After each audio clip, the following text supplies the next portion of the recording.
আসসালামু আলাইকুম। আজকের ভিডিওতে আমি সম্পূর্ণ ঘরোয়াভাবে বাটা মশলায় হাঁসের মাংস রান্না করে দেখাবো। এজন্যই আমি এখানে প্রথমে পেঁয়াজগুলোকে কুচি করে কেটে বেশ খানিকটা সয়াবিন তেলে পেঁয়াজগুলোকে ব্রাউন করে একটু ভেজে নেব। আর যেহেতু পুরো রান্নাটাই আমি বাটা মশলাই করব, তাই আমি এখানে আদা আর রসুন একসাথে বেটে নিয়েছি। আমি এখানে 3 চা চামচ পরিমাণের মতো আদা রসুন বাটা এবং 2 চা চামচ পরিমাণের মতো জিরে বাটা দিয়ে দিচ্ছি। দিয়ে এটাকে একটু ভালো মতো নেড়ে দেন পরিমাণ মতো লবণটাকে দিয়ে দিচ্ছি। লবণ দেওয়ার পর এই জিনিসটাকে খুব ভালো মতো ভেজে নিতে হবে, যাতে আদা রসুনের কাঁচা কাঁচা যে ঘ্রাণটা, ওই ঘ্রাণটা না থাকে। ভাজা ভাজা হয়ে গেলে বেশ দারুণ একটা ঘ্রাণ বের হবে। এরপর এক এক করে গুঁড়া মশলাগুলোকে দিয়ে দিচ্ছি।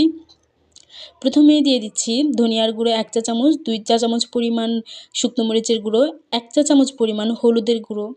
তারপর এটাকে আবারও একটু ভালো মতো নেড়ে এর মধ্যে দিয়ে দেব অল্প পরিমাণ পানি। পানি দিয়ে এটাকে একটুখানি কষিয়ে এর মধ্যে এক এক করে মাংসগুলোকে আমি দিয়ে দেব। হাঁসের মাংস কিন্তু পরিষ্কার করতে একটু কষ্টই হয়, যেহেতু চামড়া সহ।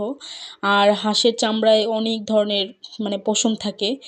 তো আমি 3-4 ভাবে কিন্তু হাঁসের মাংসটাকে পরিষ্কার করে নিয়েছি। ইভেন আমি গরম পানি দিয়েও ভালো মতো পরিষ্কার করে নিয়েছি, যাতে এটা তেমন একটা গন্ধ না করে। তো এরপর আমি এখানে 3-4টা আস্ত রসুন দিয়ে দিয়েছি। আপনারা চাইলে রসুনটা নাও দিতে পারেন, বাট আমার কাছে আস্ত রসুন খুব ভাল লাগে, তাই আমি দিয়েছি। এরপর এটাকে বেশ খানিকটা সময় নিয়ে কষিয়ে নিতে হবে। আমি 1 কাপ পরিমাণ গরম পানি দিয়ে এটাকে খুব ভালো মতো কষিয়ে নেব। দেন কষানো হয়ে গেলে এর মধ্যে আমি আবারও ঝোলের জন্য পানি দেব। আমি খুব একটা বেশি ঝোল রাখবো না, তাই পরিমাণ মতো পানি দিয়ে এটাকে ভালো মতো সিদ্ধ করে নেব। এই রান্নাটা এত পরিমাণ মজা হয়েছিল, যারা যারা খেয়েছে সবারই খুব ভালো লেগেছে।